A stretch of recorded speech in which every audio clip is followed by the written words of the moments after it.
कुछ मुस्लिमों को नहीं आएगा पसंद, क्योंकि मोदी और शाह देश में लाने जा रहे हैं बड़ा कानून। इस कानून के लागू होते ही देश में आने वाला है बड़ा तूफान, होंगे बड़े बड़े आंदोलन। दोस्तों, देश में अब वो वक्त आ गया है जब मोदी और अमित शाह ऐसा कदम उठाने जा रहे हैं जिससे पूरे भारत का चेहरा बदल जाएगा। कुछ लोगों को ये बात कड़वी जरूर लगेगी, लेकिन जो सच है उसे छुपाया नहीं जा सकता, क्योंकि अब आने वाला है वो कानून जिसका इंतजार हिंदुस्तान को दशकों से था। कॉमन सिविल कोड, यानी एक देश एक कानून। अब नहीं चलेगी अलग अलग धर्मों की मनमानी, अब नहीं चलेगा दोहरे नियमों का खेल, और अब नहीं बचेगा कोई भी धर्म के नाम पर बनाए गए निजी कानूनों के पीछे। मोदी सरकार और अमित शाह ने तय कर लिया है कि भारत में अब हर व्यक्ति एक ही कानून के तहत जिएगा, चाहे वो हिंदू हो, मुसलमान हो, सिख हो, ईसाई हो या जैन। दोस्तों, जिस वक्त पूरा देश अमेरिका और ट्रंप के टैरिफ विवाद में उलझा था, उस वक्त अमित शाह ने चुपचाप ऐसा प्लान बना डाला जिसके बाद हिंदुस्तान का सिस्टम ही बदलने वाला है। बिना किसी शोर शराबे के शाह ने वो फैसला तैयार कर लिया जो आने वाले दिनों में देश में सबसे बड़ा राजनीतिक तूफान लाने वाला है। कॉमन सिविल कोड के आने से नहीं चलेगी अलग अलग धर्मों की मनमानी। पूरे भारत में केवल एक ही नारा लगाया जाएगा,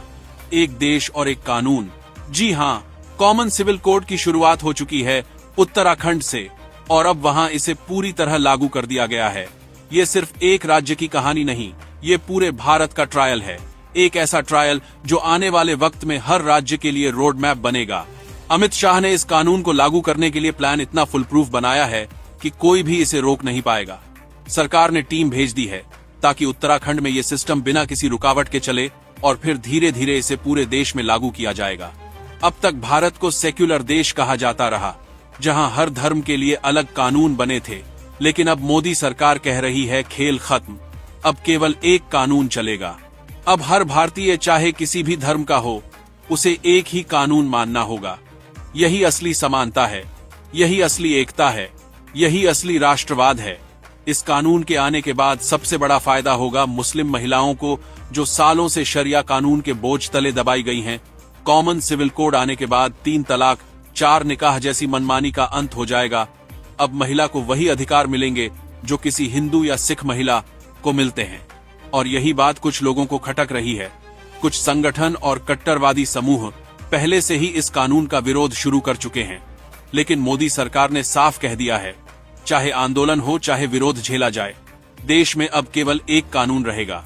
अमित शाह ने कहा है कि यूनिफॉर्म सिविल कोड भारत की एकता और अखंडता की पहचान बनेगा, क्योंकि जब एक ही कानून सब पर लागू होगा तो न्याय व्यवस्था मजबूत होगी, भेदभाव खत्म होगा और देश में सच्चे अर्थों में समानता स्थापित होगी। जो लोग ये सोच रहे हैं कि सरकार पीछे हट जाएगी, उन्हें याद रखना चाहिए कि यह वही मोदी सरकार है जिसने धारा 370 को खत्म किया, राम मंदिर बनाया और अब यूनिफॉर्म सिविल कोड लागू करने जा रही है। ये फैसला कोई राजनीति नहीं, ये हिंदुस्तान के भविष्य का फैसला है। मोदी सरकार का संदेश साफ है, एक देश, एक कानून, एक पहचान। यही नया भारत है, यही नया सिस्टम है। दोस्तों, अब समय आ गया है जब इस देश में धर्म के नाम पर अलग अलग नियमों की राजनीति खत्म होगी। अब नहीं चलेगा कि एक धर्म के लिए अलग तलाक कानून और दूसरे के लिए अलग विवाह नियम, अब सबके लिए एक कानून। ये कदम सिर्फ प्रशासनिक बदलाव नहीं, बल्कि भारत की सामाजिक क्रांति है, और मोदी शाह की ये जोड़ी इसे किसी भी कीमत पर पूरा करके ही मानेगी। मोदी सरकार अब अपने आखिरी चरण के मिशन में है। राम मंदिर के बाद अब यूनिफॉर्म सिविल कोड हिंदुस्तान की नई पहचान बनने जा रहा है।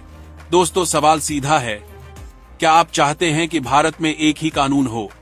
इस वीडियो को शेयर कर अपना समर्थन जरूर दीजिएगा, क्योंकि ये सिर्फ कानून नहीं बल्कि नए भारत की रीढ़ है। मोदी और शाह का मिशन साफ है, हिंदुस्तान को एक कानून, एक व्यवस्था और एक पहचान देना।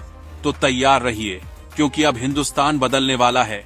अब आवाज गूंजेगी, एक देश एक कानून। जय हिंद।